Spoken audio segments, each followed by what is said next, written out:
You are about to enter the Shockwaves Skull Sessions podcast. Coming soon to ShockwaveSkullSessions.com. And now your host, Bob Nalbandian.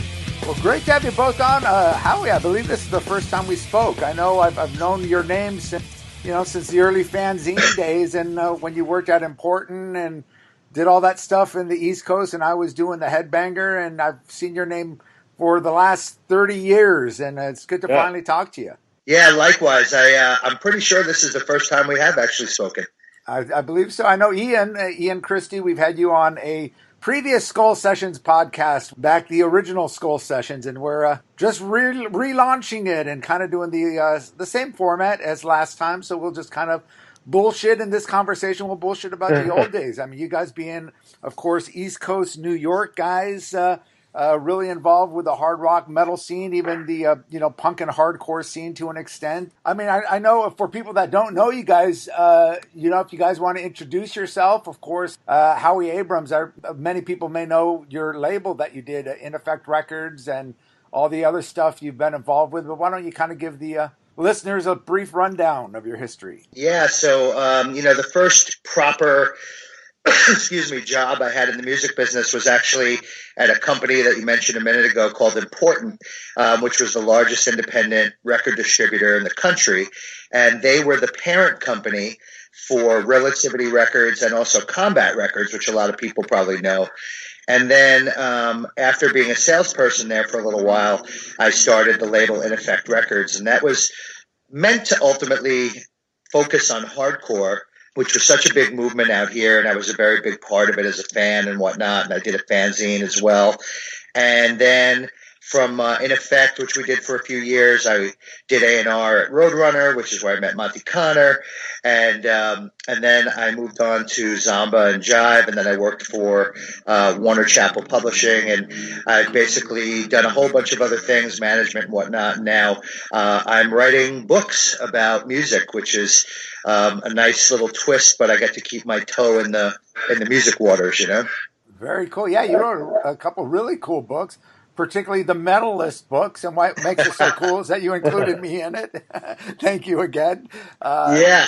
But that's such a fun book because it's one of those books you just pick up and, it's because I'm horrible with books. My concentration is just horrible. I like to read little things here and those. So reading Metalist, it's something you could just pick up on a whim and, you just get, mesmerized by some of the stuff. So, very, very cool that you did that. I see our good friend Martin Popoff is starting to list his top 10s now on Facebook. And I told him, Howie beat you to it years ago, Martin. Listen, it was just meant to be a toilet read, Right. It's kind of just what it is, and it's just meant to be a fun book because, people into metal like minutia, and we like to argue. Absolutely, and we're going to do some of that today, I would hope. Perfect. and of course, you did books. I believe Hip Hop Alphabet. You did a book on Bad Brains, so you've done quite a few books. And speaking about book authors, we got Mr. Book Author Extraordinaire from I always say Brazilian points. Bazillion points books. Yeah. Yeah, well, I grew up, I started doing radio shows in 1984 in upstate New York, the hotbed of Dio and Manowar territory, and got into doing a fanzine a couple years later, which led to years and years of freelance writing for Metal Maniacs and Spin and Alternative Press and Popular Mechanics and Wired and everything. And then I wrote the book Sound of the Beast, starting 1989, and that came out in 2003. Once that happened, I started doing a weekly radio show on Sirius XM, and that's been going now 15 years. And in the meantime, realized there were so many other books about metal and hardcore that needed to come out. So that's where Bazillion Points started 10 years ago, and we have about 30 books out, ranging from the Swedish death metal book to Murder in the Front Row, covering the Bay Area thrash scene, and the Choosing Death metal history, and the Touch and Go book, one of the very first hardcore fanzines compiled in book form. And it's been a busy life so far. By the way, both of you guys, Headbanger Scene back in the day, and also In Effect Records, very influential on my young teenage self. Wow, thank you. I'm glad, and you know, and so let's kiss each other's asses for a few minutes, which is good. You know, I'm such a huge fan of so many of the books that you put out, because I think, you know, you're operating in a world that a lot of people just can't operate in. The types of titles that you get to mess with, and, you know, Murder in the Front Row is just such a huge favorite, and even the Swedish death metal book, being that I think that at the time that came out, you know, there was only like the few and the proud who really understood the magnitude of all that. And so it was great to see someone take that leap and get a book out about it. Yeah, it worked. Yeah, I agree, man. I think your books, especially the quality of your books, you know, you do the really nice hardcover books and books that people wouldn't expect, you know, and even the AC/DC book you did with Mark Evans, and, you know, you take some cool chances, which isn't really part of the mainstream rock books out there. And of course, Murder in the Front Row, you know, it's becoming a movie now, so you got to be pretty stoked about that. Yeah, I mean, it's cool that just when Motley Crue finally gets their movie out, once, just like in real life, the Bay Area thrashing is going to come crush them once again. Well, you know, seeing a biopic, what they call it, and a documentary is a whole different thing. But right now, let's talk about the New York scene. And, you know, something interesting, of course, you know, you were involved, as you said, with In Effect Records, and you mentioned Profile. I mean, I was just going to say Profile, but you mentioned Important. But there are a lot of labels out there that, you know, of course, you had Megaforce and you had Roadrunner, which, of course, was originally a Dutch label that were kind of the staples of New York. But you did have, like, you know, Important had their subsidiary, you know, of course, Combat and Relativity, which were huge. But a lot of these distributors, even Dutch East India, they had their own little labels that they had a lot of really cool stuff. Profile, Rock Hotel Records, Chris Williamson. Yeah. There were a lot of. I'm sorry. And Gem before all those. Oh yeah, right. Gem Records. How could we forget? They were one of the first distributors I remember from back there. They were a staple when I was working at Important. I mean, I think it was sort of towards the end of their days there. I remember them being pretty prominent in the early 80s, right, Ian? And then it kind of slowed down for them, you know, as the mid 80s approached. The first record I got that was on Gem Records was the debut Accept record. Or it was actually the I'm a Rebel record, but it came out in the States as their debut. But it was just called Accept. And I saw the Gem Records sticker on it. And I'm like, wow, what is this? And then I realized, you know, this was the German band. I looked at the back cover, and if you see the back cover of that album, you'll laugh at the way they're pictured. But I go, wow, this has got to be cool. And I had read a little bit about Udo with long hair and mascara, right? Exactly. Right. And I remember talking to Jorg Fischer about that picture, and he said, dude, we just rummaged like some woman's clothing department and thought, wow, that would be cool, you know, dressed like Slade or all the British, you know, they were, of course, influenced by the British 70s scene. So they just thought, wow, this will be cool. Let's dress like this. You know? For the next record, they went to the Army-Navy store next door. Exactly. Yeah. I was going to say, I interviewed Udo from my radio show, Merciless, a little while back. And I remember him talking that in the early days of Accept, like when they were making records and they got signed, that, you know, that I guess it was Dieter Dierks, right, who basically he said he kept saying Klaus to him. Like he kept repeating Klaus to Udo, basically implying, I want you to be like the Scorpions, you know, I want you to be like Klaus Meine. And, you know, and he had to kept sort of telling him, like, that's not what we are and what we do. And like Ian just said, that I think they finally went to the Army-Navy store and just said, fuck it, like, this is us. Well, he does make for a good little G.I. Joe man, doesn't he? Big time. Very little, though. Yes, but hell of a voice. Hell of a voice. And Ian, now you actually did you actually grow up in Switzerland? No, I left when I was 3. Okay. But I was back in Germany. My mom worked for the Department of Defense, and we lived, you know, there were 500,000 Americans living in West Germany in the early 80s. And yeah, my first shows were in the hotbed of German metal mania around like 1982, 83. AC/DC and YNT in Frankfurt. And I mean, it was like a violent Beatlemania. Wow. It was really, really crazy. Fanaticism for metal and for AC/DC. And Accept was just coming up at that time. It was like jaw-dropping that they had that song, Son of a Bitch. Yeah, right. Oh, my God. And I love the way in America they had to change the world. Son of a bitch, kiss my arm. It's like they can't even say ass. And I joked to them about that. They go, yeah, that was the label. And Gabby saying, no, if we're going to get radio, we can't say that. It's like there's a Walmart version of the first NWA record. It's pretty hilarious. Oh, yeah? Oh, I've never heard that. Wow. I mean, every third word has changed.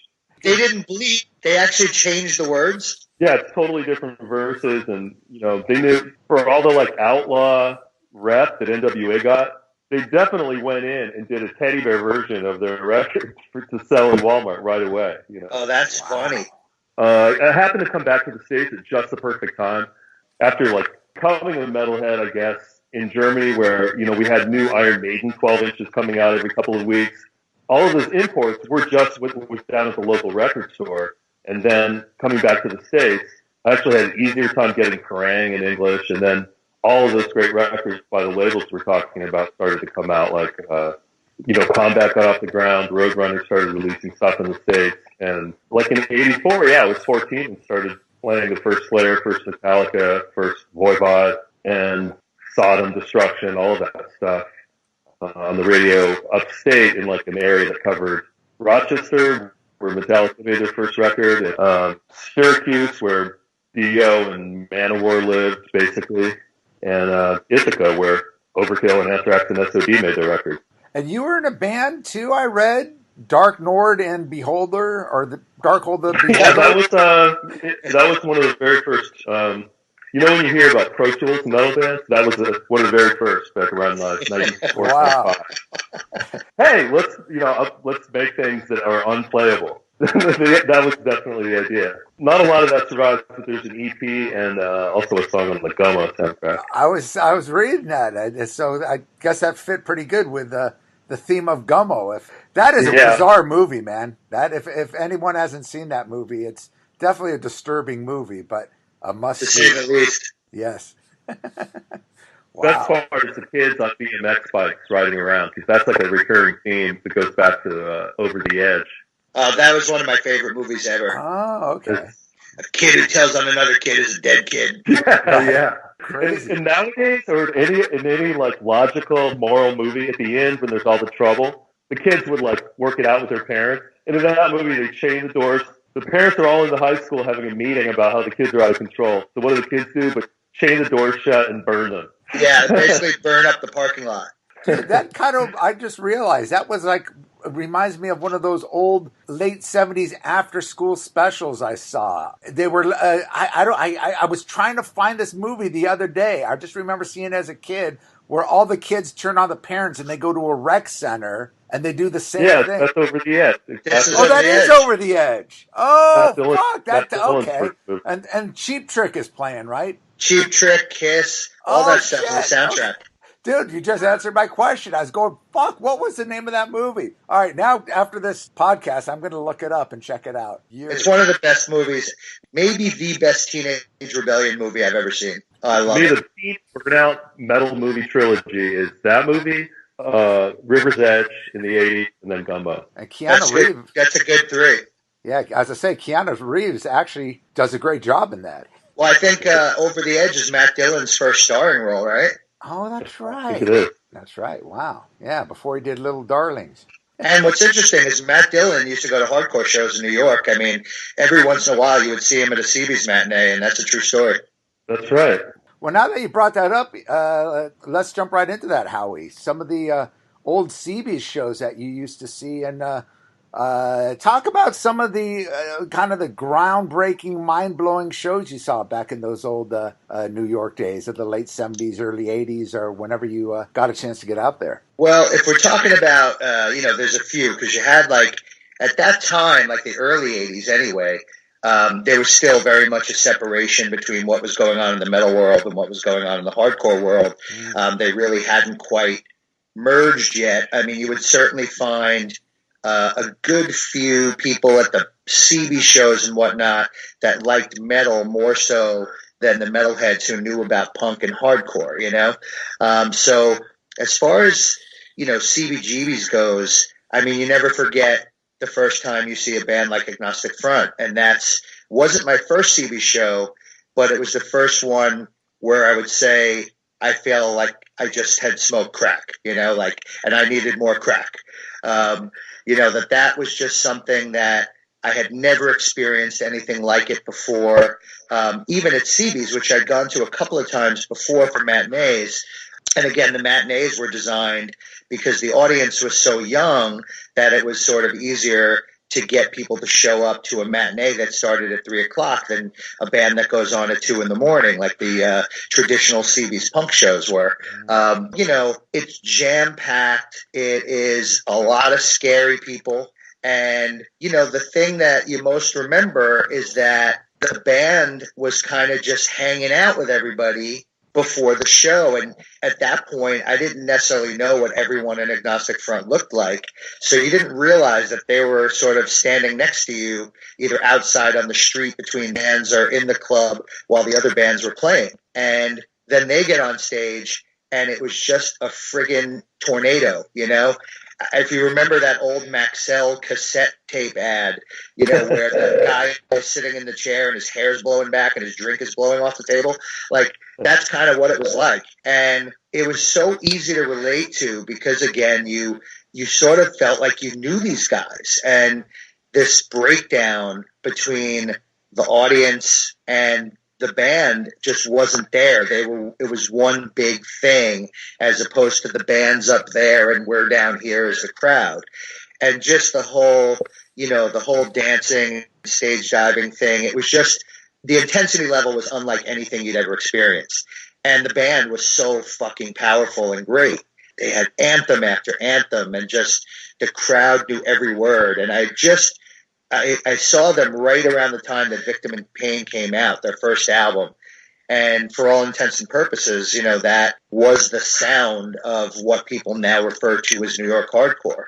And certainly there were bands to follow. And then, you know, later on, the Cro-Mags had a similar effect on me. Murphy's Law had an effect on me that way, although they were much more of like a party punk band, you know, but they had that same intensity to them. And then there were just so many other bands to follow. And I think after that wave, which was not the first wave of New York hardcore, it was probably the second, the third wave started to happen with bands like Sick of It All, you know, being the premier band. And it was just an incredible, incredible time and an incredible, incredible scene. And then you had the metal stuff, right? So, you know, and that was really at the same time, you know, so, you know, 83, Ian, were you at Staten Island when Metallica opened for Venom? No, I wasn't. Okay, so that was probably the first, you know, after having seen Iron Maiden and bands like that, that was probably my first real taste of seeing underground metal live. And so Venom was this gigantic export from the UK. Probably the biggest export record in the world at that time was black metal. And so they came over to the States for the first time, and Johnny Z booked them to do 2 nights at this place called the Paramount Theater in Staten Island. It was April 1983, so it's almost an anniversary. And they played the first night with Metallica opening, the little-known Metallica. And it was, I think, just after Kirk joined. And the first night was not the night I was there. I was there the second night because it was all ages. I was 15. And everybody heard about this thing where they blew a hole in the stage with their pyro the first night. So that the show had to stop. And apparently there was like a big break that they had to take, and they had to get everything working again. And, you know, apparently Venom was ragging on American electricity and all this stuff. But really they had homemade pyro, and it just blew the thing up, you know? And so I went the second night, and I was like almost terrified to look at the stage because I thought some shit was going to blow up and start flying at me. But I do remember seeing Metallica, and there was maybe like 30 people there who knew who Metallica was, you know? They were absolutely. Just before Kill 'Em All. What's that? This was just before Kill 'Em All came out. Yeah, this is before that. I think they even started recording Kill 'Em All, because Kill 'Em All came out in July that year, and I think they started recording it in May. And this was a month before, and Kirk had just gotten there. And I really liked Metallica, but they were kind of a non-factor. It was really all about Venom, you know? Sure. And it was just an incredible spectacle, you know? And Venom was, you know, gloriously sloppy and terrible, but great at the same time, you know? And it was just a legendary night. And then, you know, the next year, you know, 1 year later, you had that Roseland show with Raven, Metallica, and Anthrax. Ian, were you at that one? No, I was thousands of miles away when. Oh, you were still in Germany. Okay. Yeah. So that was another big one where, you know, that was kind of the night that underground metal really had its big night. You know, all three bands got signed to major labels from that show. So Anthrax got rid of Neil Turbin, got Joey Belladonna and signed to Island. Metallica got signed to Elektra that night, and Raven got signed to Atlantic. But the one thing I remember about that show was just it was Metallica's night. You know, about 3,500 people packed into a large club, but a club nonetheless in New York. And they, you know, had started playing songs from Ride the Lightning at that show. They had played a few at L'Amour as well, but they started playing a couple of the songs that wound up on Ride the Lightning that night. And they weren't at their best, but they didn't have to be at their best because that's how fucking great they were at that time. And people were just excited. It was the changing of the guard, you know? And Raven was great too, but after Metallica, it really felt that no other band kind of mattered, you know? And that was another, you know, super pivotal, amazing New York show that I think a lot of people say they were at, but only 3,500 people were. Well, yeah, that was a historic show from everything I've heard from people. That was like the New York historic show that you had to have been at. But everybody says they were. Yeah, exactly. If you haven't, Bob, if you don't talk about this every episode already, you were at their very first show, right? The first Metallica show, yes. Well, not the country club, the Radio City? Radio City in Anaheim, yeah. Wow. The funny thing is their second show, they opened for Saxon. So go figure. And this is a band that never did, I mean, most bands, especially in LA and Orange County, they work their way up. You do the backyard parties, you do the house parties before you get into the clubs, you know. Metallica had just formed weeks before doing a show at Radio City. And they go out there and they do the show, and it quite honestly, it was, I mean, everyone goes, God, that must have been just mind-blowing to see their first show, and it was actually kind of a disaster.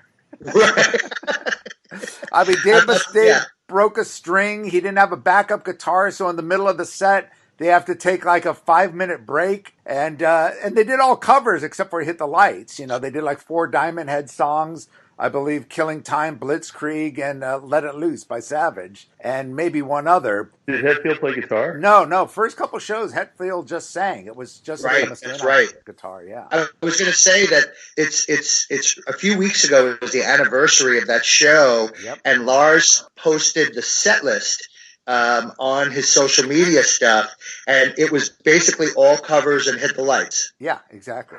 But nobody knew, of course, because nobody back then knew who the hell Diamond Head was or Blitzkrieg and all that. So, you know, people labeled them as a punk band. People didn't really know because back then, you know, you're talking 1981, 82, I guess, March of 82.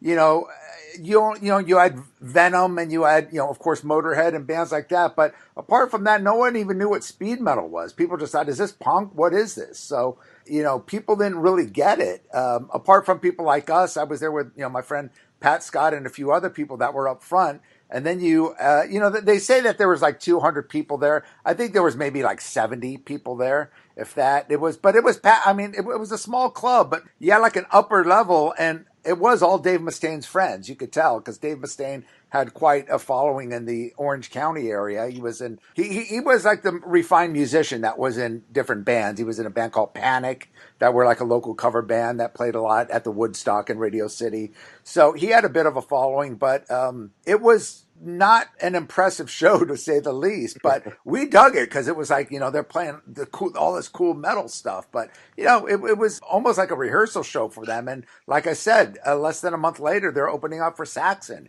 at the Whiskey. Right. So how did you know to go to that show?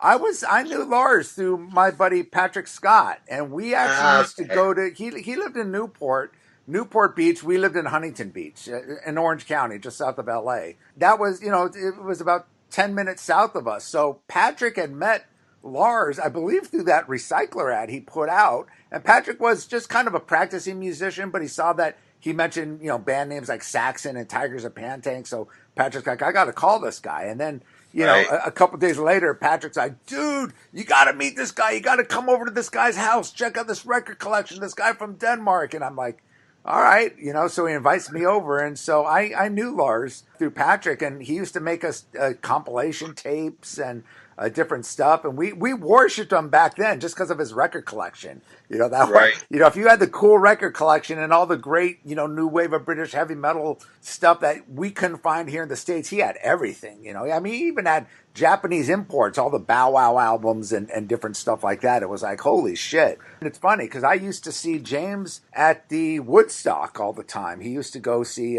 local bands there that were playing, like Snow and August Red Moon, and when Motley Crue played there and different stuff. So I recognized James, and I don't know if I actually ever saw Panic, but I knew of Dave Mustaine. So, when we saw them live, it was like, I know these guys. I was going to say, it sounds like when you were in Germany, Ian, you might have been the cool guy with the record collection because you were closer to where these bands were, and it was so much harder to find here than, like you were saying, you could get the Iron Maiden singles in Germany and stuff. Yeah, it's just how it was. But by the time I got back to the States, like 84, 83, at the end of 83, the independent distribution system was already in place. So at that time in America, you could go to any town. And I would do this, like if I was on a trip with my family when I was 13, 14, like we're going to do some boring family thing. I would arrive in this town, go immediately to a payphone, look in the yellow pages. There would always be a mom and pop record store, and they would always have like one or two fanzines, a small heavy metal section that would have like, something like Obsession Martial Law EP, or Pandemonium Heavy Metal Soldiers record, or some brand new, completely bizarre, badly drawn Metal Blade record, and I would always, snatch that up. And when I look back on those days, the distribution system blows my mind. And how these little fanzines like Kick-Ass Monthly and Metal Mania and Import, like Metal Forces was like a nothing magazine when it started out, but you could buy it. Yeah. Probably in like 200 stores or 500 stores in America. Yeah. I think Kerrang at that time was selling more issues in the States than they were in England. It may have been, but what's interesting about what you're saying is that there was a huge difference between, let's say, 1981 and 1983, right? Mm-hmm. Because 83, that stuff was all really happening. 81, it was rare, you'd have a handful of stores that you might be able to get an issue of Kerrang at, but by 83, it almost felt like, an American independent magazine. Well, really, that was true because a lot of the independent labels, you had Metal Blade come out, you had, of course, Shrapnel Records here, then, of course, back east you had Combat and, of course, Roadrunner and Megaforce. So before that, it was all, we would get records on Neat Records and Heavy Metal Records and, different imports that we would have to get. And now here we have these home labels that are putting out, some great bands from the States and even licensing some great stuff out of Europe. Important. They would, put out, stuff from Oz and different bands from, Finland or Sweden or whatever as well. So, and of course, Accept was getting readily available out here through Gem and other imports. So I think that made a major difference in the underground scene. What you were saying about the Accept album earlier, I just think that probably all three of us were so programmed to buy imports at that point that like sometimes I don't even know like who the American label was, for some of these bands. Like, the first time I heard Creeping Death by Metallica was on a Music for Nations compilation, which luckily the mom and pop store near me in Queens, brought in because they were the store that would sell Kerrang and Metal Forces and all the indie stuff. But they would bring that stuff in, and the owner told me one day, he goes, "Hey, there's going to be this new Metallica song on this compilation I'm getting next week." I think it was Hell Comes to Your House, right? Yeah, with the giant bloody hand on the cover, right? Right. It was like a monster, and it was a whole thing. And then, so Creeping Death was on that. So I got to hear it before, and some other good stuff as well. But all I really wanted to hear was what the second Metallica album was going to sound like. And, so I heard Creeping Death, which to this day is my favorite Metallica song. And it was an import. I actually was able to get it weeks before Ride the Lightning came out. Yeah, compilation albums back then were huge. People don't really understand the impact of them now, but the first compilations albums I got that really introduced me to the new wave of British heavy metal were the Metal for Mothers albums. First, the second one wasn't nearly as good, but then you had Brute Force came out, Heavy Metal Heroes, all the heavy metal records stuff, and New Electric Warriors, the Friday Rock Metal Show. Fatigue, right? The Ebony Records one. The Ebony Records one. And then, of course, what started the labels here, Metal Blade just started. Brian Slagle wanted to do a compilation record. He didn't even think about doing a full label. It was like, let me put out, and same with Shrapnel. He put out the U.S. Metal, Volume 1, 2, and 3, and then it became a label. So compilation records were huge, and that's, you kind of got a taste. You got it. And I think even in the punk world, I know a lot of punks, when like Rodney on the Rock would put those compilation albums out or whatever, it introduced, a lot of people to new bands. Alternative Tentacles was like, Let Them Eat Jelly Beans. Which was a huge one. Flipside put out their own compilations, and Maximum Rock and Roll put out their own compilations, All Quiet on the Western Front. And, so compilations, were sort of like oral fanzines, like audio fanzines, and, you got to check out all these bands. A lot of those also, especially on the punk compilations, the songs were so fast and short that, you got to hear like 25 bands, Yeah. The most extreme one example is that Cleanse the Bacteria concert. Oh, that's the best. I love man. that album.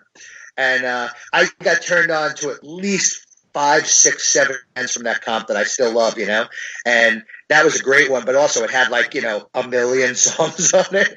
I was all about the compilations because I was like, a kid on a budget, not like saving lunch money, skipping lunch, and buying records. And Bob, the number of early Metal Blade bands that you must have seen from the Metal Massacre series. Oh, yeah. I think like, Test Pattern and all of these insane bands from that day. August Red Moon. They were like my bros, August Red Moon. They were the first band I got into. In fact, Mike Henry, the singer, rest in peace, he's the one that really got me into the local scene. I remember going to the Woodstock at 16. I think I had just turned 16. Back then, the clubs were all ages. You were kids going to the clubs, and and I remember I had a jacket with all these patches. I was one of the first in Orange County, and it wasn't even a leather jacket. It was like this blue nylon jacket. I put like a Motorhead Overkill patch, a Saxon patch. I had a Judas Priest, a Rainbow Rising patch. I had like maybe 5 or 6 patches, Iron Maiden, and I went in there thinking I'd be super fucking cool, man, walking into this club, and everyone just, man, what the fuck are you, a biker? Who are you? What is this shit? You're just giving me shit. As a 16-year-old kid, I just got my head down, and then some guy comes up to me, and he's like, dude, are you one of those British headbangers? I've read about you.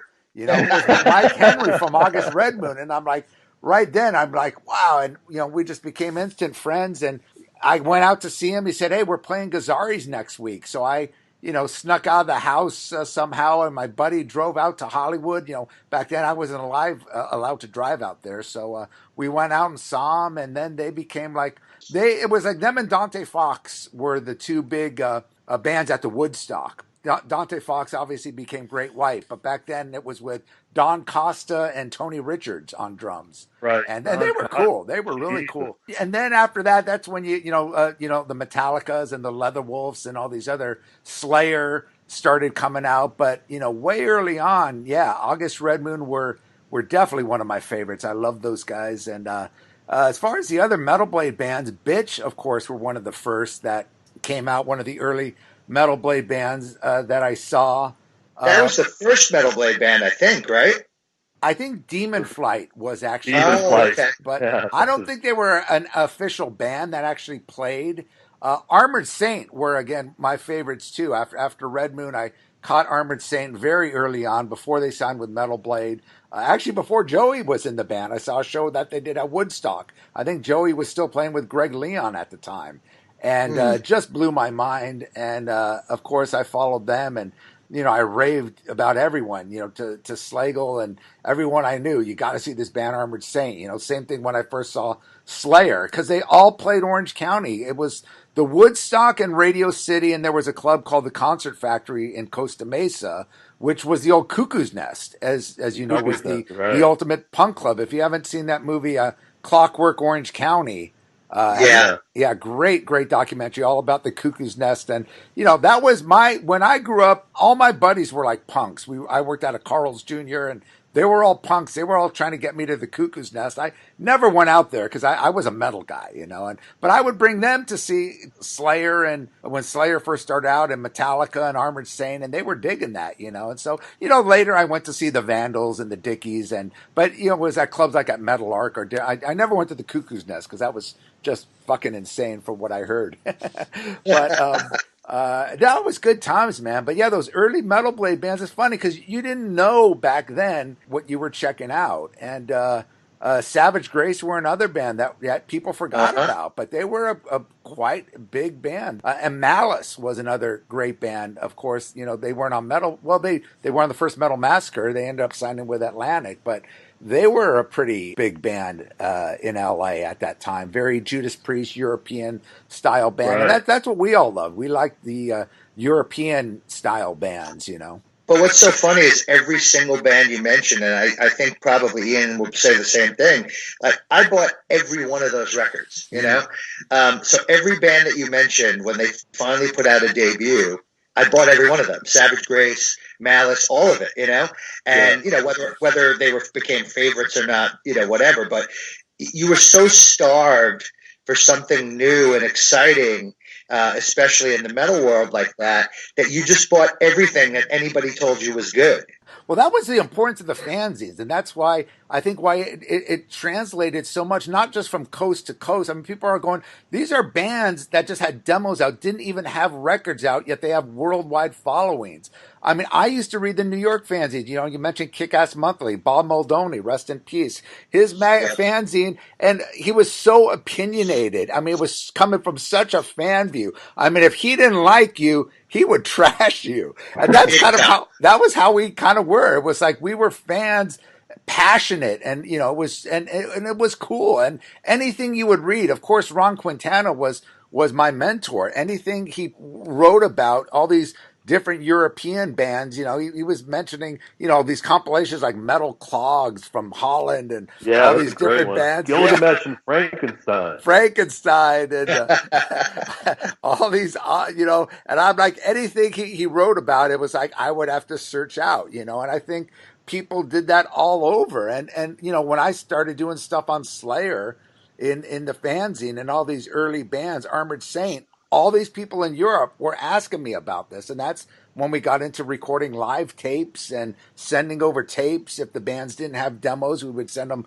concerts. And the bands loved us to record them back then because they knew, tape traders would get them out to the world. And it would end up, in Aardschok magazine or Enfer magazine in France, or, Metal Forces. So, yeah, it was just a total word of mouth. Which I think young kids don't understand today, with the pre-internet. It was full-on physical, sending product, and just word of mouth. And that was what was so damn cool about those days. Like, Alpha did a profile on the Bay Area thrash scene around, 85, I guess. And, Lost Rocket and Hex. They had a 2-page spread on Exodus. And it was like a year until it felt like a year, but it probably was like 6 more months until Bonded by Blood came out. So all we had to go on was this crazy picture that Brian Liu took of Exodus with Rick Hoodle with his eyes bugging out, and while the band was raging, he's got his one hand balled up in a fist and the other hand wide open, like he's getting ready to make a fist smack. The whole thing just radiated total metal energy and insanity. And that was that's all you had, like a scrap of a picture in print. Right. Oh, totally. It's true. And why were they selling French magazines in the middle of nowhere in America anyway? Because it was all because of the band Trust. Yeah, absolutely. And it didn't matter that you couldn't read anything. You couldn't read Aardschok. You couldn't read Enfer. You couldn't read Metal Didn't Attack. Matter. it didn't matter. The pictures spoke, 1,000 words, and just, you just knew it was cool. And you would find new bands. You'd find all these cool new French bands, Ocean, Warning, Satan Jokers, Sortilege, H-Bomb, H-Bomb rule. Oh, yeah. Oh, yeah. I remember, I reached out at one point early on to Ron Quintana after, seeing probably the first time I saw Metal Mania. And I hit him up and I wanted to know about like the more obscure, San Francisco bands and whatnot. And, then he started asking me, he's like, what about this Agnostic Front band and, things like that. And we wound up like trading tapes and zines and stuff. And it was so much fun, and you just found out about so many great bands at the time and some not so great bands, of course, as well.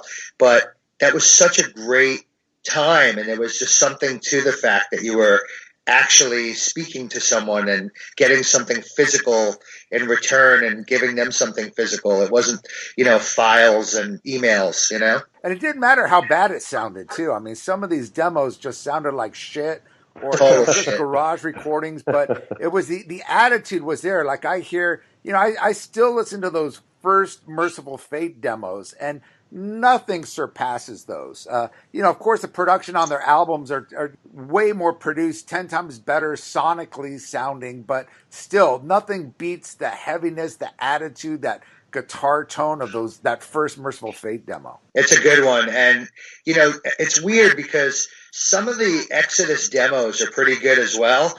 And but the quality that you can find, unless you have an original tape, is horrible. So with everything that's floating around the internet now that you could probably get of like, Hell's Breath and like those songs. Whipping Queen and Whipping Queen, Death Row. Death Row is great. I mean, just some amazing riffs, It's when they were fed up on Maiden. Yeah, at the time it did, but it had that crunch, that Bay crunch, and it just, I wish I had like really good copies of those demos still, because I know that the original recording has to sound great, but the amount of times it's been copied definitely took it down a few notches. Yeah, I had all these original tapes. I used to go out to the Woodstock and record, August Red Moon and Armored Saint, and maybe even a couple of the early Slayer shows on my I'd dragging my big giant ghetto blaster into the club and record the stuff, and like I said, the bands loved it, and it was funny because a lot of bands would see me, and they were always cool opening bands. They would want me to record them, and I don't know if you remember those big giant tape recorders. It took like 8D batteries, which was kind of expensive for a kid. And by the time the headlining band would come on, the batteries would wear out. So I would go home and listen to it. And then the headlining band, you'd hear the, August Red Moon or Armored Saint show and be speeded up to like 78 because when the batteries wore out. And I would be so pissed off. It's like, why the hell did I record this opening band? But, and all those tapes I gave out, probably all the master tapes. I don't really have many of them left. And all the original photos I had. Are you familiar with the photographer Rick Smith? No, not me. Rick Smith was the original Orange County metal photographer. He was August Red Moon's photographer. And he took these great pictures, and he had a photography class, and he had his own dark room. So he would take these brilliant black and white pictures and not charge the bands. So, a lot of these bands like Savage Grace and Armored Saint and, of course, Slayer, they opened up for August Red Moon. And I knew all these opening bands. I would introduce them to Rick. So Rick started taking photos of all these bands. He had the very first Slayer photos. That Slayer photo with them where Jeff's wife is all bloodied up and they're all surrounding her. Right. That's Rick Smith. All these original killer ones that were in all the old fanzines. He took Malice. He took the first Caton pictures when he was in L.A. Chaos or just Chaos. He took all the old Savage Grace, all the early Armored Saint pictures. He took a bunch of the Metal Blade band photos. And then one day I meet him. He calls me up. He was dating this chick, this Christian chick. And he called me up because I'd always get more pictures from him. Because like I said, he had his dark room. He wouldn't charge the band. He goes, I'll just print them out for you. So I asked him for more stuff. to send to Aardshot because all the fanzines all over the world were just freaking out over his photos. Like we were freaking out of their photos in the magazine. So he asked me, I go, dude, can you send me some more pictures? And he's like, I burned them all. What? And I'm like, is that some kind of effect? I go, oh, what do you mean you burned them all? He goes, I burned all the photos. And I said, you literally burned all your photos? Well, what about the negatives? I burned everything. I said, why? His chick was this Christian chick, and she heard some of the Slayer stuff, and she's like, if you don't burn this stuff, you're going to go to hell, Rick. You got to burn. All these classic pictures he burned. And, of course, I introduced him to all these bands, so I would get a call from, Stephen Craig, Slayer's old manager, asking me, what the fuck? Did you talk to Rick? And then Kerry King would call me, dude, and it's like, hey, I think he burned them. I don't know. I mean, don't blame me. I have no idea. But he had all these classic photos. I gave them all out, so they're out somewhere. But yeah, I mean, it's crazy to think things like that. I was just telling him, and Rick is a great guy. I've seen him recently. He came out to one of my screenings. Super cool dude. And, but I'm just thinking, dude, those photos would have been still with that woman, right? I didn't even ask him, I didn't even want to go there. It's like, hey, good to see you. I think he feels bad about that because he's still into metal and stuff, but he would have had some of the most historic pictures because they were literally the first. And he took a lot of them, like the bands all hanging out with each other, like Savage Grace and Slayer hanging out together, just crazy stuff like that. Well, I think it's safe to say I'm going to hell because I still have all my shit. I'm going to hell, and this stuff is coming with me. Yeah, exactly. I'm bringing it to hell. Going back to the tapes, I remember we used to go to CB shows and CB's matinees, and all the guys who were the sound men there, we knew all of them. So like Tommy Victor from Prong was one of the sound men early days. Couple of Ted from Damage. Various bands, they were the sound people. And so before we knew them, we would go, and we found out eventually that CB's had a cassette recorder where they could record, a soundboard of any show. And so we would lie and basically say we worked for the band, and we would give them a cassette, and we would have them record the show. And so I have all these soundboard tapes, from CBGBs, basically with us lying and say, oh, yeah, the band just asked me to hand this to you. I'll give it to them after, And we would get these great soundboard tapes of like Agnostic Front and the Crumbsuckers and stuff like that. That was a nice little farce we pulled there. Yeah, there was definitely a time where I was living for those soundboards. Murphy's Law and Nuclear Assault. Yeah.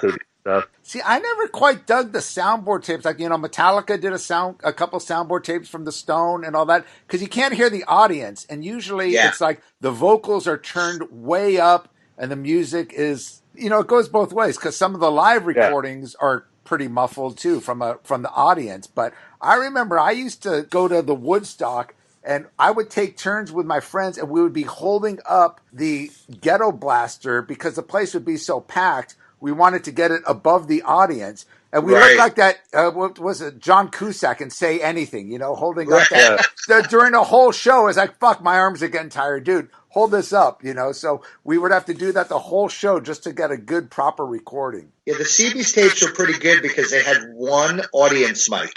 Perfect. So there, it wasn't, as loud as it would feel if you were there, but you would definitely get the audience. So, if the audience is screaming along, with the words and stuff, you would hear it. It certainly wasn't perfect, but I liked a lot of those CB's ones anyway. Like if you got one from L'Amour or something like that, it was a typical, like you heard basically no audience. So the song would end and it would just be like, you'd hear as if the people were a mile away, Right. But the CB's ones were pretty good, and the quality was good because those matinees, the music was so raw anyway that it was, sort of a great combination of the style of those tapes and the bands, because, all of the feedback and the crap that was there with it, just sort of worked and made it better. The bands weren't out for perfection, which was one of the beauties of hardcore, was that it was, power and energy over,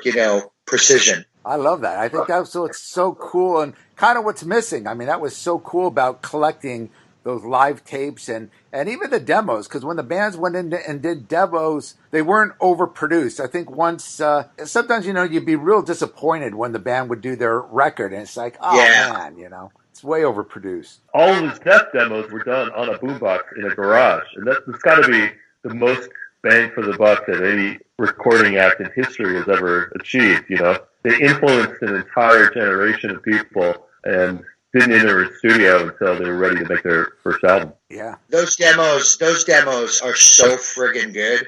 I'm not even a huge Death fan because, again, I think when their record started coming out, I just wasn't into it so much. But their demos were friggin' awesome. And you couldn't be more lo-fi than they were. Must have just been, I was probably lucky to draw with a boombox that had a self-limiting noise filter, and right. It just all worked. It saturated everything with a good omnidirectional mic, and nobody knew they sounded better than plenty of studio recordings where the engineer didn't know what to do with metal bands. Now you have black metal bands trying to recapture that sound by intentionally sounding like shit. Well, Ian, when you came out to New York, you were obviously upstate New York. Did you ever catch? I don't even know if Manowar really played the club scene out there, or bands like Riot or the Rods, or did you catch any of those bands live? Well, it's all no, because there wasn't much of a club scene, and Manowar. When I lived in the next town over from Manowar, which was they still I think live in Auburn, New York, which is this prison town in the Finger Lakes upstate. They also have a mall. So I would see guys from Manowar at the mall when I went to the arcade. And in fact, Eric Adams was the meat shopper at the little grocery store in my town, the like Piggly Wiggly supermarket. So we would we would smoke bongs, go to the Piggly Wiggly, buy Little Debbie snack cakes, and just kind of like walk by the meat counter. And there's Eric Adams with a sword. No, just with like a just all his hair all tucked up in a little painter's hat, wearing glasses, like slicing bologna. Totally aware of what we were doing and shopping meat. But that's awesome. My memory, I sort of like half remember him doing it with a sword just because it's more colorful memory. But like I said, I was doing radio shows at that time, so we had a lot of access to those guys. Wow. Like I remember they were going to loan us the furs and swords for Christmas cards one year. And there was a cool scene. Even though we were in the middle of nowhere, there was a lot going on. Like, Dio really lived like 20 miles away in Cortland, New York, where the Rods obviously are from too. Dio's cousins, Ross Feinstein. And Joey Belladonna came from around there, and his old band Babel Black. And some of these and Mesomorph was happening in Syracuse, which was the band with Kane Roberts, the muscle man from Alice Cooper's band came from. Yeah. But most of those were all ages shows. I mean, not all ages shows. They were like 21 and over clubs. There was a place called the Penny Arcade in Rochester. That had a more insane scene. I would see bands there like, Black Task, this total cult band from Philadelphia that has one ripping EP in '84, the Black Task EP. And then a little bit to the west, we would always hear about the crazy scene of like 13 and 14-year-olds like us who were just into strictly Voivod and Venom in Buffalo. And, all those kids grew up to be Cannibal Corpse and Malevolent Creation and everything. It was so different back then as far as the scenes, because even in L.A., like I said, I grew up in Huntington Beach, which is Orange County, which is not even an hour south of L.A., but the scene was completely different. The Orange County scene, as I mentioned, the Woodstock, Radio City, Concert Factory, we would have the LA bands. I would see Motley Crue or Rat or Wasp and Armored Saint many a times play there. But then again, it was the first time you would see, Metallica, Slayer, Dark Angel, all the heavier bands would be able to play Orange County because Hollywood was Hollywood. So, once again, the Hollywood clubs, the Troubadour, the Whiskey was just starting back up again. The Roxy didn't do that many shows at the time. They started to do a few shows, but more specialty shows. And then, of course, you had the Valley, the Deep Valley, which was the country club, which was the big place. And the Valley had like a real metal crowd. And then you had the East LA Pasadena scene. And, of course, that's where you had Armored Saint and bands like Abattoir and all these other bands that came out of there, kind of a heavier a darker sound than the Hollywood sound. And then you had the South Bay. So you had clubs in all these different places. So a band could play, the country club, then play the Troubadour, then play, Pookie's in Pasadena, and then play the Woodstock, and then play the Waters Club in San Pedro, and get totally different audiences going to these shows. And it was just cool, Well, plus you have the music industry out there. So I don't even, it just seemed a lot more evolved that even a band that had a demo would already have a manager and professional photos. And it's true. Yeah. Everything was like part of a bigger system. Yeah, I think here, most bands, like whether they were from the surrounding areas, like where Ian was, or Long Island, or one of the outer boroughs, or whatever it was, after a little while there, the quest was basically just to play Lemoore, like Lemoore being on a bill there was what put you on the map. You had a band earlier like a Twisted Sister who would just play freaking everywhere, for years and years and years. And, they would play upstate and Long Island and each of the 5 boroughs and, Connecticut and New Jersey. And, it was a thing where they were just, let's just be everywhere. Let's oversaturate and play anywhere and everywhere all the time. And then it really became especially as like the metal scene evolved and the bands got sort of a little heavier and faster, it was about Lemoore. And it's interesting because Lemoore was just as important for the sort of the hair bands, as it was for the heavier bands. So, you'd have like Kicks on Friday night and Slayer on Saturday night, and it was just this clubhouse. And again, being in Brooklyn in this warehouse district where there was nobody lived by Lemoore. You had to walk several blocks to see, anything residential. It was just easy for that club to be there, but it became something where it was this badge of honor to have gotten on that stage. And, even the earliest shows in the area from Metallica. I mean, they're sort of the Lemoore shows are legendary, but so are the shows they did in New Jersey and upstate, like in Westchester. But Lemoore is the one that everybody remembers. And Lemoore, it was just so important out here to have like one central place that kind of represented the metal scene, because New York isn't like LA and the way how spread out LA is, where you could play Hollywood and Orange County and, the Valley and all of that. And they're pretty far apart, the boroughs here are not that far apart.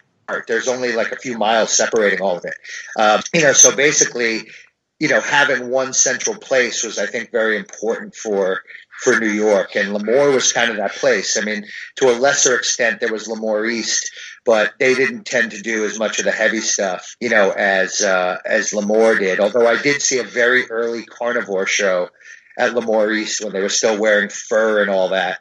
I know, Bob, you were talking about like early Carnivore, before we ever jumped on the call, and I'll never forget their wearing fur and throwing lots of bloody meat days. They were very different band. And, it took them a very, very long time to catch on.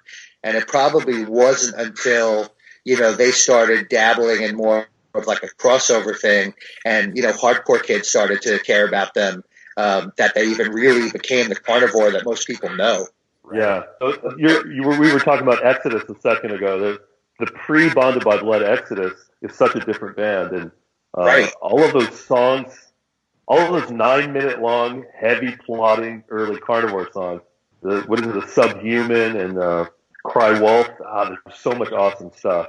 Right. World Wars 3 and 4, and they were a very different animal. And I say animal because that was their thing. Like they would wear animal fur right. and throw meat. That was kind of their thing. It was all like about shock value, but they really weren't all that different from like Manowar, Yeah, well, a lot of the bands, that was the big thing there. I mean, you take Wasp here in the LA right. scene. It was, or even early Motley Crue. The image was such a big thing to these bands just to have that larger than life. You know, we have to have some kind of image. Even Armored Saint, they went for the whole road warrior kind of image, you know, and that, you know, I guess that translated to New York as well. You know, like you say, Manowar. I wasn't even aware that Carnivore wore that they had that Manowar look going for them. But oh, they totally did for a long time. Totally.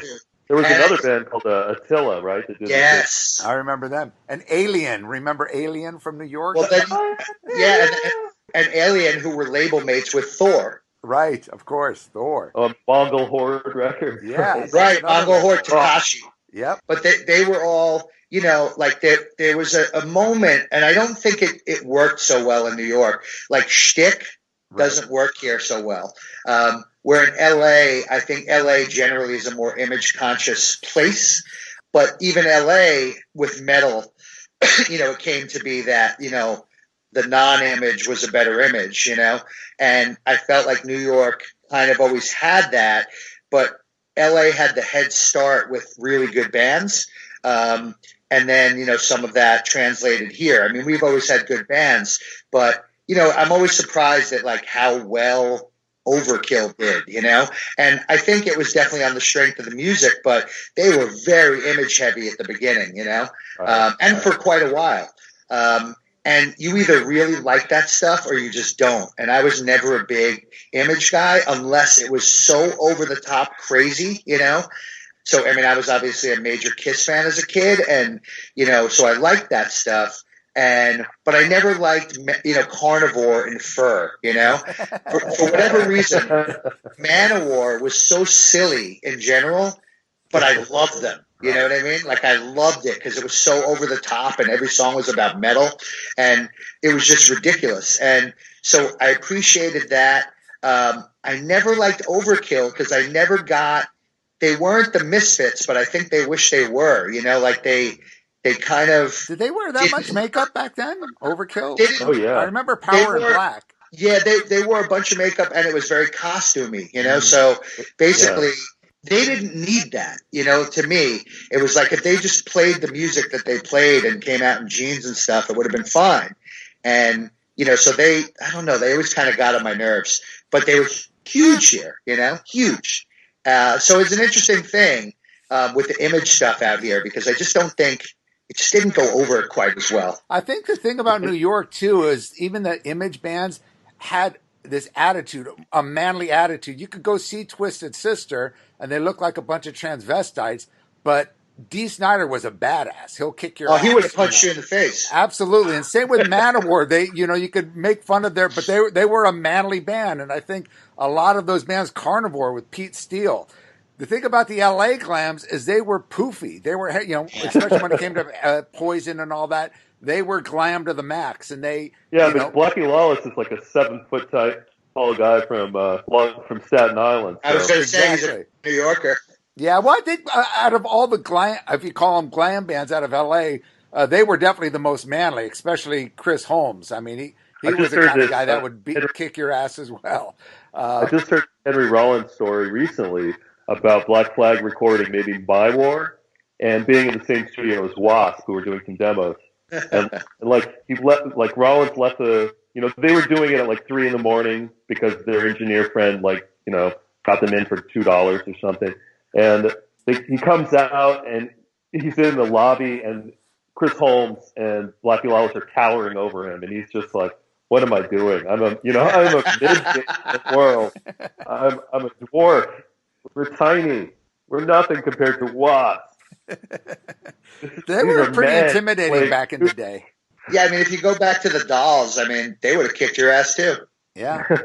Yeah, New York definitely had that. And, of course, Blackie was from New York. It had more of that attitude, about it, which I think was a lot cooler. And I think, that definitely stood out as an East Coast thing. Well, that's what happened here, too, is that it definitely was this sort of eventually it turned into like who's the toughest band kind of thing, and you had like the Biohazard factor, and and so then even that people got carried away in the other direction, because then everybody felt like, oh well, if I can dress like a tough guy, I can pull off this tough guy thing, and not everybody could do that.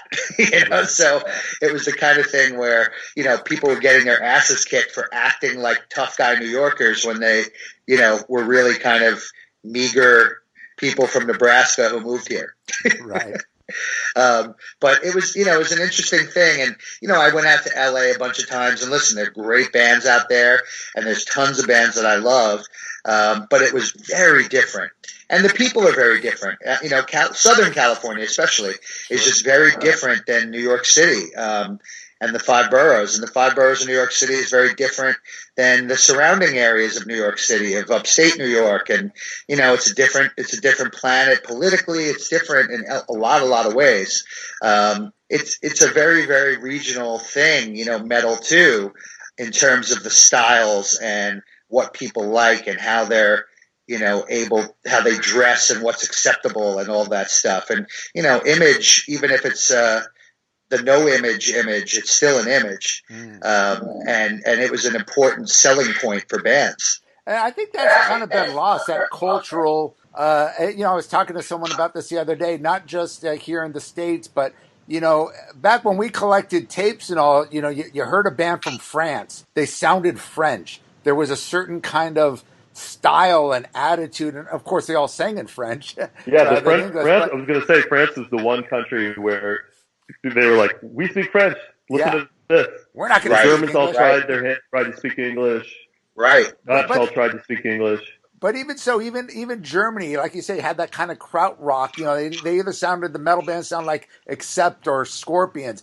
All the Australian bands kind of had a bit of that AC/DC flair from, Rose Tattoo to the Angels. And you could each band had their own culture from there. And the same with LA and New York and the Bay Area, their cultural influences catered so much in their music. And nowadays where everything is the same, because, back in the day to travel to England was like a big deal, to travel and to go to these places and to learn the different cultures. Now everything's kind of mixed in, and it really kind of affected, you could hear some band that sounds like Korn or whatever that's from England, or all the new metal bands all sound the same. It's hilarious to look back and think it was a lot of people were surprised that Ronnie James Dio was an American. Yeah. It's a hilarious misconception based on just what people assumed, based on him being in Black Sabbath and what he sounded like.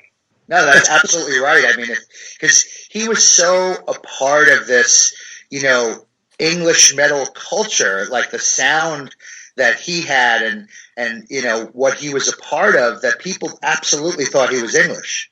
Although you listen to old Elf stuff, it is very kind of American rock and roll, boogie, not necessarily boogie, but just it had definitely more of an American vibe than with Rainbow.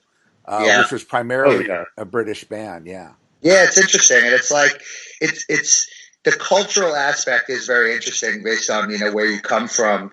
I just interviewed Gary Holt a few weeks ago. I'm working on a book about Pete and Lou from Sick of It All, and the first tour that Sick of It All ever did was opening for Exodus.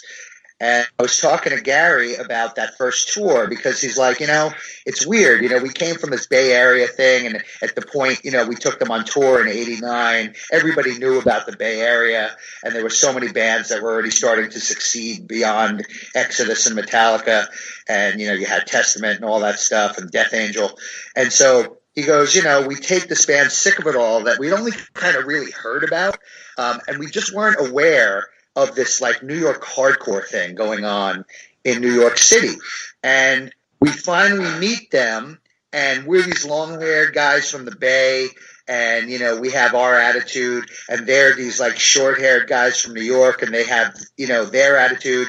And then we play together, and we're totally different kinds of bands, but, we both did a great job and killed the audience. And then when we finally got to sit down and talk, we realized that we grew up on exactly the same music and like the same trajectory, of the like the Black Sabbath to the new wave of British heavy metal and Maiden and Priest, and then you discover like Discharge and GBH and things like that, and you start to speed up. And they had their thing in the Bay, and Sick of It All had their thing at CBGB's in New York, with the Agnostic Fronts and the Murphy's Laws and the Cro-Mags, and they had, and were part of the Metallica, Exodus, Testament, and even Slayer to a degree, because they almost unofficially moved to the Bay. But it was all the same when all was said and done. Like, they were those kids that met at the club that was like, oh, you like that band? I like that band too, and that they were identical, and they were the same age, and they grew up 3,000 miles apart with a lot of different influences, but at the end of the day, they had the same record collection and loved the same shit. Well, that's what's interesting about the New York hardcore scene. It seems like in New York, the hardcore scene kind of accepted the metal and the punk together, whereas in California, especially in LA, at least back in the 80s, it was very separate, metal and punk, until bands like Suicidal and that became kind of popular. And then you had these crossover shows at the Olympic Auditorium and Fender's Ballroom, and those just became fucking crazy and insane. And then, a lot of the punk started following bands like Dark Angel and, of course, Slayer. But before then, punk and metal was very separate, where I remember seeing, even seeing the early Cro-Mags videos and stuff like that. I'm like listening to the riffs, on Can I Feel and all these different songs. I go, this is metal. This is a metal riff, but it appeals to me. But it was this is New York hardcore. It was a whole so much thing. Later, Yeah. New York happened like 4 or 5 years after Black Flag and Circle Jerks and Agent Orange. Those bands were strictly punk. Back then, you didn't have metal people going to the Cuckoo's Nest or these punk clubs to see them, or they got a lot of shit. It was very separated until bands like I always say Venom. Venom was a huge part of that. Venom were the band that brought the punks and metalers together. First time I saw punks and metal guys together actually was when Motorhead played the Hollywood Palladium with Fist and Crocus. I was going to say Motorhead started it, and then Venom kind of took it to another level because it was a few years later. Yep. And, Venom was one of those bands that, in England, punks would come to their shows. In New York, they'd come to their shows. In California, they'd come to their shows. And then Venom, came along at a time when they first came over to America, 83. That was like the very, very beginning of when this stuff started to come together a little bit. So that year, the year after, is when COC and DRI were kind of touring a lot, and metal kids really latched onto them. But what was interesting and different in New York, to me, like, the scenes in LA were so big. So like the metal scene and the punk scene were both huge and would play places like the Olympic, to like 4,000 or 5,000 people and things like that. Here, it was still kind of small. So you'd have your big shows, like you'd have your rich shows with like 1,500 people, and those would be for like GBH or Discharge or Dead Kennedys and stuff like that. Motorhead would play there if they played Manhattan instead of Lemoore. But most of it really happened at CBGB's. And the one thing about CBGB's is that at the end of the day, it's not a big place. And so it was, capacity was 300 people. I mean, AF and those bigger bands would put 600 and 700 people in there. Really, the capacity was 300 people. So when metalheads started going to CB's matinees, and it would be sort of like this gradual, slow process, you'd get like little packs of them. And, very early on, I remember it was like, someone like myself and the guys from Sick of It All and people like that who loved metal, but it was really just about fast music. And so you'd go to CB's, and generally speaking, you were accepted as long as you were cool. But there would always be the odd asshole that didn't want to accept the long-haired person there. But it got regulated pretty quickly, because let's just say the higher-ups within the scene didn't tolerate the bullshit there, it was about the music, and if someone wanted to come down there and be a part of it, they were welcome. And I think because it was still small and kind of contained, you could do that. It was only at the bigger shows where there would kind of be issues, and that eventually dissipated too. But Bob, remember I mentioned that Slayer, Megadeth, Bad Brains show at the Ritz that happened that 1 year? That was in 85. And the Bad Brains, who could sell out the Ritz multiple nights on their own, are now opening for Slayer and Megadeth, right, at the Ritz. And so it was an early show where there was a real division in the crowd. I mean, kind of everybody liked Slayer for the most part. Right. It was very early days for Megadeth as far as New York went and just the band in general. And Bad Brains were legendary. So the Bad Brains played and all the hardcore kids, went nuts. And a lot of the metal kids started going nuts because the hardcore kids were going nuts. But there were fights. Like there were definitely, there was definitely resistance, even though it was at a Slayer show. Megadeth got booed off the stage by everybody. Wow. Because he was just hammered. Dave was hammered. He was like, sort of kissing New York's ass and stuff. And people didn't care, And I think they played 4 or 5 songs and had to get off. And I remember him swinging his like BC Rich guitar at like skinheads who were trying to get up on stage to kill him, basically, including John and Harley from the Cro-Mags. But then Slayer played and just everybody went nuts, and it was just a bloodbath, in a good way, like a good bloodbath, but it was such a different thing. But then shortly thereafter, as more and more metal kids were legitimately into punk and hardcore, that stuff died down, and it really kind of was like this one big scene, and there was very little difference between the hardcore and the metal scene in New York. I mean, you had your hardcore bands and your metal bands, but, they would play each other's shows very regularly. Nuclear Assault was a band that really helped bridge that gap because they would actually play CBGB's matinees as much as they would play L'Amour. And that really helped because it wasn't like, who's this metal band playing CBs? Most of the hardcore kids were like, oh, that's John and Dan. They're here every week. And so that helped. And then they would take some of the CBGB's hardcore bands and have them play with them at L'Amour. And this thing just started to become one big blob, and I know there was a big crossover thing in LA too, but it feels like, because it's so spread out in Los Angeles, it almost mattered. Like a Fender show would be different than an Olympic show that would be different from something in Hollywood, Yeah, well, the thing is, when LA started doing the whole crossover thing, it became pretty violent. You got a lot of the gangs that came in. You had the Suicidals that came in. You had the Lads. Yeah. You had Circle One, and Circle One was more of a punk gang, but you had all these different gang affiliates that would come into these thrash metal or crossover metal punk shows. And that kind of ruined it for me because it did become pretty violent. And it was like not so much about the music. It was just more about flexing your muscle or, getting into fights. And just, it got pretty violent at a time. But, certain shows, it was like, if it was a Venom show or a Slayer show, it was a metal show. So, the punks had to, be cautious. But if you went to a Suicidal show or more of a DRI show, it was a punk show. So the metal kids had to be, it was kind of a weird thing. And then it sort of balanced out in the end. But in the beginning, I remember going to some of those early Fenders and some of those shows, and it was pretty scary. Yeah, it was a different atmosphere. Like I've never been to a show in New York where I felt like I had to look over my shoulder, We didn't have the gang thing like that here, so it really was like once it came together, it was one really big unified scene, which is kind of amazing considering how it started with these different tribes that were very kind of separate, But you never had that like, well, this show or this is a punk show. It was kind of, it depended on the show. It depended on the era. CBGB's was sacred ground. Like, so if you came in there and fucked around, you were going to get regulated. It was just that kind of thing. Like it was too small and people were too possessive over it. Anyone come there and fuck it up. So there was a very different attitude there. Like you were the ugly American if you came in there and acted like a dick, no matter what you look like. If you were a punk, a skinhead, a metalhead, whatever.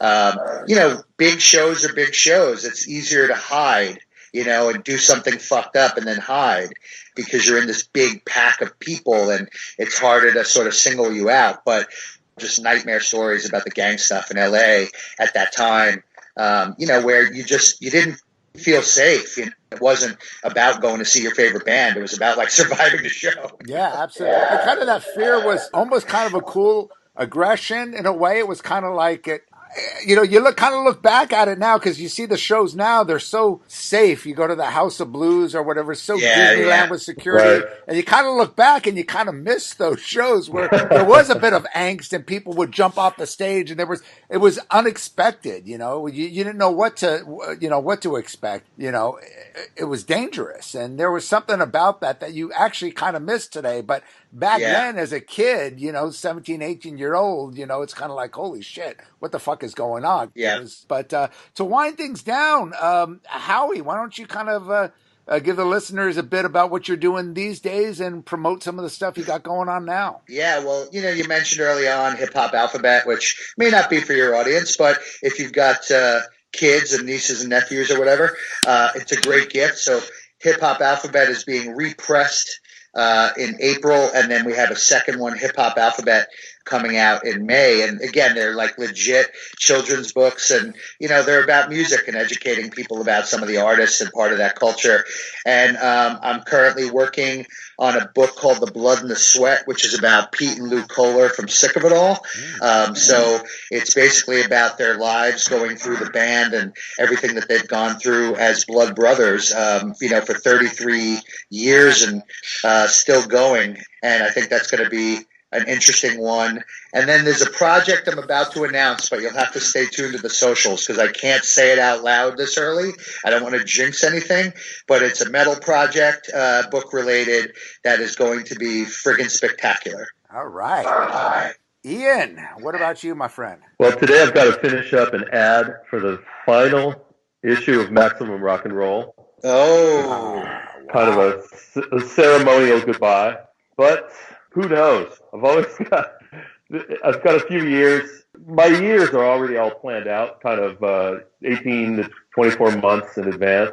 I just released Teen Movie Hell, a crucible of coming-of-age comedies from Animal House to Zapped. Awesome. That's by Mike McBeardo McPadden, who wrote the Heavy Metal Movies book a couple of years ago. It's a big, fat, juicy compendium of every kind of movie dealing with summer camps, high schools, and beaches. I love that shit. So let's see. From Teen Movie Hell, I'm working on the Link Gray book by Dana Race that's coming out later this year. He's the first guitar player to use distortion and bar chords. Was a Native American, lived in a chicken coop, and lost a lung after the Korean War, and went on to become like architect of electric guitar music. A couple other things I can't mention, but the exciting thing the big thing on the horizon is this book called Demolition by Robert Plant, who's not the singer of Led Zeppelin. Yes, I have him on my Facebook. I see he's a huge demo collector.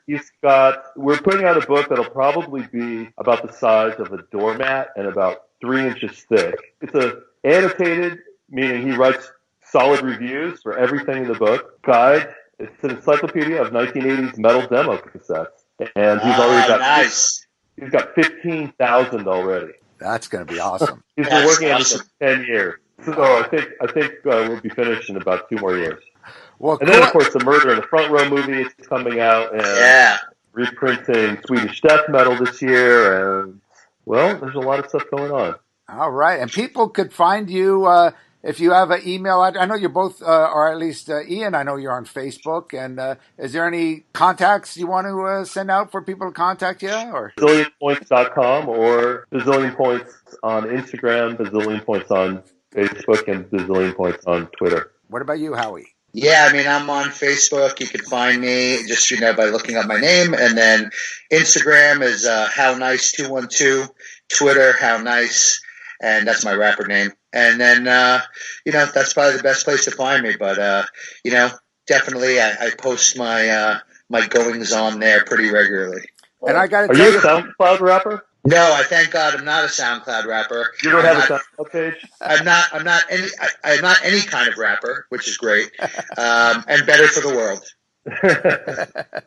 Very cool. I know my new producer, Matt Harnett, is going to be so stoked on this. He grew up He's a few years younger than us. He grew up on, the New York hardcore scene. He's from New York, and he worked with Roadrunner a bit out there and stuff, and he's living in the Bay Area now, and he's stoked about this podcast, so I know he can't wait to listen to this and post it up on the page. So thanks again, gentlemen. Thanks for having me. Absolutely. Yeah, we'll definitely do this again. Maybe mix it up a bit, maybe get Monty Connor involved or one of the others and, bash it out. So I could tell you great Monty stories. Oh, please share. Well, I'll just start with, I introduced him to his wife. Okay. So the best thing that ever happened to him. That's what I'm saying. It's probably one of my greatest accomplishments and one of Monty's smartest moves. He owes you for life now, Howie. Big time.